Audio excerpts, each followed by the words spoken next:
அனைவருக்கும் வணக்கம். நான் உங்கள் சாந்தி பேசுகிறேங்க. இன்றைய பதிவில் நம்ம என்ன பார்க்க போகிறோம் அப்படின்னா, வைகுண்ட ஏகாதேசி அன்று இந்த 3 பொருளை பெருமாள் முன்பு வைங்க, வீட்டில் செல்வம் சேர்ந்து கொண்டே இருக்கும் அப்படின்னு சொல்லியிருக்கேன் இல்லைங்களா? அப்படிப்பட்ட என்ன 3 பொருட்களை நம்ம வாங்கி வைக்க வேண்டும் அப்படிங்கிறத பற்றி தான் இந்த பதிவில் நாம் தெளிவாக பார்க்க போகிறோம். வாங்க வீடியோக்குள்ளே போகலாம். இப்போ பார்த்தீங்க அப்படின்னா, நாளைய தினம் வைகுண்ட ஏகாதேசி. நம்மளுக்கு மாதம் வரக்கூடிய ஏகாதேசியில் விரதம் இருந்து வழிபாடு செய்ய முடியாதவர்கள் இந்த மார்கழி மாதத்தில் வரக்கூடிய வைகுண்ட ஏகாதேசி அன்று பெருமாளை விரதம் இருந்து வழிபட்டோம் அப்படின்னா கண்டிப்பாக நம்மளுக்கு வைகுண்டத்தில் இடம் கிடைக்கும் அப்படிங்கிறது ஐதீகம். இந்த வைகுண்ட ஏகாதேசி அன்று தான் சொர்க்கவாசல் அப்படிங்கிறது திறக்கும். இந்த சொர்க்கவாசல் வழியாக போனோம் அப்படின்னா கண்டிப்பாக நம்மளுக்கு வைகுண்டத்தில் இடம் கிடைக்கும், நம்ம செய்த பாவங்கள்லாம் தீரும் அப்படிங்கிறதும் ஐதீகம். அதனால் நாளைய தினம் எக்காரணத்தை கொண்டும் யாருமே தவற விடாதீங்க. மிக மிக சக்தி வாய்ந்த நாள். உங்கள் வீட்டிற்கு அருகில் இருக்கக்கூடிய பெருமாள் ஆலயங்களுக்கு சென்று நெய் தீபங்கள் ஏற்றி துளசி மாலைகள் சாற்றி பெருமாளை சேவிச்சிட்டு அந்த சொர்க்கவாசல் வழியாக ஏன்னா அன்னைக்கு தான் பரமபதம் இதாகி நம்மளுக்கு சொர்க்கவாசல் திறப்பாங்க. அந்த சொர்க்கவாசல் நம்ம பெருமாளை சேவித்தோம் அப்படின்னா கண்டிப்பாக நம்ம வாழ்க்கையில் நாம் செய்த பாவங்கள் அனைத்தையும் நீக்கி வைகுண்டத்தில் நம்மளுக்கு இடம் கிடைக்கும் அப்படிங்கிறது ஐதீகம். நாளைய தினம் இந்த வைகுண்ட ஏகாதேசியை தவறாமல் எல்லாரும் வழிபாடு செய்யுங்க. நிச்சயம் நீங்கள் நினச்சதை பெருமாள் நடத்தி கொடுப்பார். அதே மாதிரி பார்த்தீங்கன்னா, இந்த வைகுண்ட ஏகாதேசி அன்று பெருமாளை விரதம் இருந்து வழிபாடு செய்யணும். இந்த விரதம் எப்படி இருக்க வேண்டும் அப்படின்னு நான் ஷார்ட்டாக சொல்லிடுறேன். முதல் நாள் வைகுண்ட ஏகாதேசி நாளைக்கு தான் வருது, செவ்வாய்க்கிழமை. நீங்கள் திங்கட்கிழமையிலேயே ஒரு மதியத்தோடு உங்களுடைய உணவை நிறைவு செய்து கொள்ள வேண்டும். சூரிய அஸ்தமனத்திற்கு பிறகு உணவு எதுவும் உட்கொள்ளக்கூடாது. பால் பழம் அப்படின்னு எளிமையான உணவாக எடுத்துக்கொண்டு திங்கட்கிழமை இரவிலிருந்து உணவு உட்கொள்ளாமல் விரதத்தை ஆரம்பிச்சிடணும். செவ்வாய்க்கிழமை முழுவதும் உண்ணாமல் உறங்காமல் விரதம் இருப்பது தான் இந்த வைகுண்ட ஏகாதேசியின் சிறப்பு.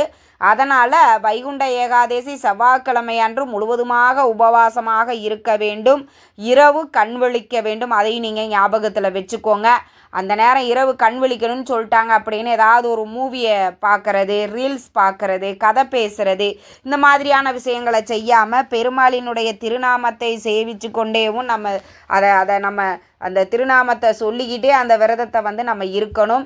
மறுநாள் புதன்கிழமை உங்கள் வீட்டில் இருக்கக்கூடிய பெருமாளினுடைய திருவுருவப்படத்திற்கு முன்பாக நெல்லிக்காய், அகத்திக்கீரை, சுண்டக்காய் அதெல்லாம் சேர்த்து உணவில் நீங்கள் தயாரித்து பாரணை பண்ணி விரதத்தை நிறைவு செய்து கொள்ள வேண்டும். இப்படித்தான் வைகுண்ட ஏகாதேசி விரதம் அப்படிங்கிறது இருக்கணும். அதே மாதிரி பார்த்தீங்கன்னா கண்டிப்பாக அன்றைய தினம் பெருமாள் கோவிலுக்கு கண்டிப்பாக போகணும். அன்றைய தினம் சொர்க்கவாசல் அப்படிங்கிறது திறப்பாங்க. உங்கள் வீட்டுக்கு அருகில் இருக்கக்கூடிய பெருமாள் ஆலயங்களுக்கு போங்க.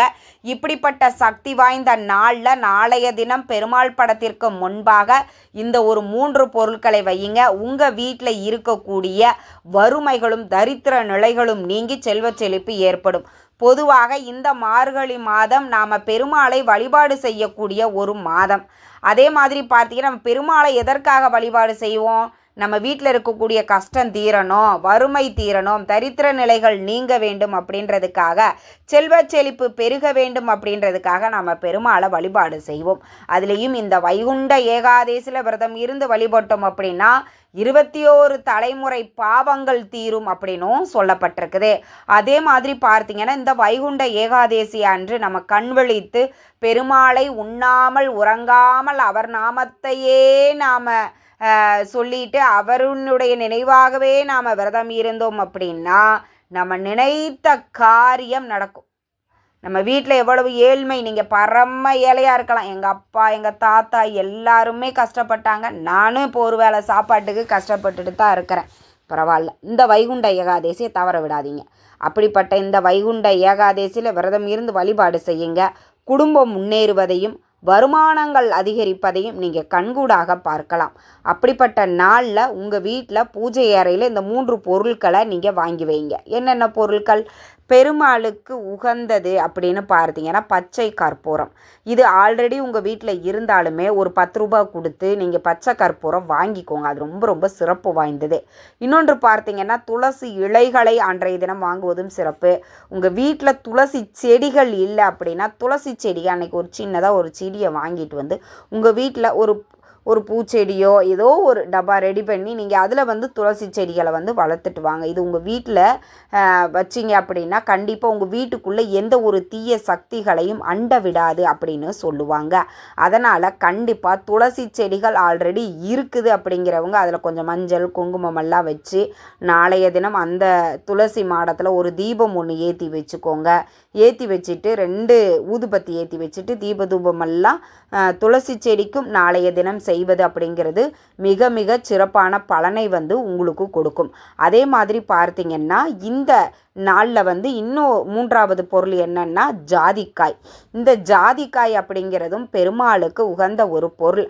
அதனால் ஜாதிக்காய் நீங்கள் ஒரு 20 ரூபா 30 ரூபா கொடுத்தாலே உங்களுக்கு கிடைக்கும். அதனால் இந்த ஜாதிக்காய் துளசி அதே மாதிரி பச்சை கற்பூரம் இது 3மே பார்த்தீங்கன்னா பெருமாளுக்கு உகந்தது. பணத்தை வசீகரிக்கக்கூடியது. எப்பொழுதுமே பார்த்தீங்கன்னா வாசனை நிறைந்த இடத்துல அன்னை மகாலட்சுமி இருப்பாள். நீங்கள் பெருமாளை வழிபட்டீங்கன்னா தனியாக மகாலட்சுமியை வழிபாடு செய்யணும்னு அவசியம் கிடையாது. நீங்கள் பெருமாளை வழிபாடு செய்யும் பொழுதே மகாலட்சுமி ஆட்டோமேட்டிக்காக அழைக்காமலே நம்ம வீட்டுக்கு வந்து விடுவாள். ஏன்னா தன்னுடைய மார்பில் குடியிருக்கக்கூடியவர் அன்னை மகாலட்சுமி. அப்போ பெருமாளை வழிபட்டோம் அப்படின்னா அன்னை மகாலட்சுமியினுடைய அருளும் நம்மளுக்கு பரிபூர்ணமாக கிடைக்கும். அதிலேயும் இந்த வைகுண்ட ஏகாதசி நம்ம செவ்வாய்க்கிழமையோடு சேர்ந்து வருவது அப்படிங்கிறது மிக மிக சிறப்பான பலனை உங்களுக்கு கொடுக்கும். இல்லை மேலும் பார்த்தீங்கன்னா துவரம் பருப்பை நீங்கள் வாங்குவது நாளைய தினம் சிறப்பான பலனை உங்களுக்கு கொடுக்கும். ஏன்னா செவ்வாய் கிரகத்துக்குரிய தானியம் முருகப்பெருமானுக்குரிய தானியமும் இந்த துவரம் பருப்பு தான். அதை உங்கள் வசதிக்கேற்ப 100 கிராமோ 1/4 கிலோவோ 1/2 கிலோவோ எது உங்களால் முடியுமோ அதை வாங்கிட்டு துளசி இலைகள் பச்சை கற்பூரம் ஜாதிக்காய் துவரம் பருப்பு இது எல்லாமே பார்த்தீங்கன்னா கொஞ்சம் கொஞ்சமாக ஒரு பவுலில் வச்சு நீங்கள் அதை பூஜை அறையில் பெருமாள் படத்திற்கு முன்பாக வச்சுக்கோங்க. தீபம் ஏற்றி வச்சுக்கோங்க. நெய்வேத்தியம் அப்படின்னு பார்த்தீங்கன்னா உங்களுக்கு இந்த பானகம் அதாவது நல்ல குளிர்ந்த நீரில் நாட்டு சர்க்கரை ஏலக்காய் அதே மாதிரி பார்த்தீங்கன்னா ஒரு எலுமிச்சம்பழம் கொஞ்சம் சுக்கு இதெல்லாம் கலந்து பானகம் ரெடி பண்ணி வச்சுக்கோங்க. நீங்கள் எது வைக்கிறீங்களோ இல்லையோ நாளைய தினம் பூஜையில் இந்த தீர்த்தம் ரெடி பண்ணி வைப்பது அதில் 2-3 துளசி இலைகளை போட்டுக்கோங்க. இந்த பானகத்தை கண்டிப்பாக நீங்கள் வைக்கணும். அதுக்கு அடுத்தது பார்த்தீங்கன்னா சர்க்கரை பொங்கல் அப்படிங்கிறது நீங்கள் வச்சுக்கோங்க. தீப தூப ஆராதனை எல்லாம் காட்டி பெருமாள் கிட்ட மனதார பிரார்த்தனை பண்ணிக்கோங்க. இந்த ஜாதிக்காய் துளசி இலை பச்சை கற்பூரம் எல்லாத்தையும் முன்னாடி வச்சுக்கணும். துளசி இலைகள் பச்சை கற்பூரங்கள் இல்லாமல் பெருமாள் வழிபாடு அப்படிங்கிறது முழுமை பெறாது. அதனால் அதையெல்லாம் வச்சுட்டு பெருமாள் கிட்ட மனதார பிரார்த்தனை பண்ணிக்கோங்க. எங்கள் வீட்டில் இருக்கக்கூடிய கஷ்டங்கள் அனைத்தும் நீங்கி எங்கள் வீட்டில் செல்வ செழிப்பு ஏற்பட வேண்டும் அப்படின்னு மனதார பெருமாளை பிரார்த்தனை பண்ணுங்க. நிச்சயம் உங்கள் வீட்டில் பண வரவில் மிகப்பெரிய ஒரு மாற்றத்தை ஏற்படுத்தும். நம்பிக்கையோடு செய்யுங்க. கை மேலே பலன் கிடைக்கும்.